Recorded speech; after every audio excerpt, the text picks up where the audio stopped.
미국이 금리를 올리면서 이미 1,300조 원이 넘은 우리나라 가계부채에 대한 우려가 더 커지고 있습니다. 내년에 우리도 이제 금리를 따라서 올려야 되는 상황이 되고, 그런데 집값은 떨어진다면 우리 경제는 최악의 시나리오입니다. 이대건 기자 리포트입니다. 11월 말 기준 은행 가계대출은 704조 6천억 원, 전달보다 8조 8천억 원이나 늘어나며 사상 처음으로 700조 원을 돌파했습니다. 증가폭은 통계가 집계된 2008년 이후 지난해 10월에 이어 두 번째로 크고 예년 11월 평균 증가액의 2배를 웃도는 수준입니다. 뒤늦게 정부가 올해 들어 8.25 가계부채 대책을 비롯한 여러 대책을 쏟아냈지만 약발이 먹히지 않는다는 의미입니다. 이제 11월 3일 날 부동산 대책이 나오고 했는데 저희들이 정부의 여러 가지 수차례의 가계부채 대책이 이렇게 만족할 만한 성과를 거둔 것은 아니다라고 저도 생각하고 있습니다.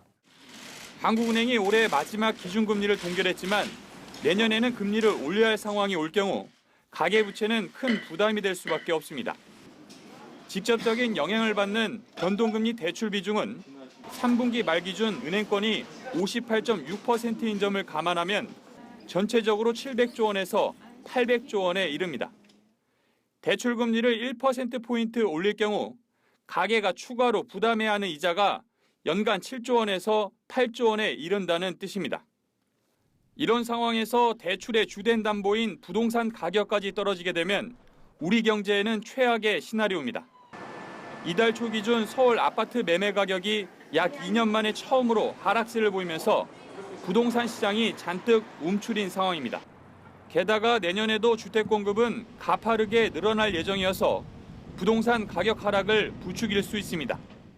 주택 가격이 20% 떨어지면 은행권이 최대 28조 8천억 원의 손실을 볼 수 있다는 국회 보고서도 나왔습니다. 지난 2014년 박근혜 정부의 인위적인 부동산 부양책이 만들어낸 가계부채 폭탄이 한국 경제 전반에 악순환을 가져오는 뇌관으로 작용할 우려가 커지고 있습니다. YTN 이대훈입니다.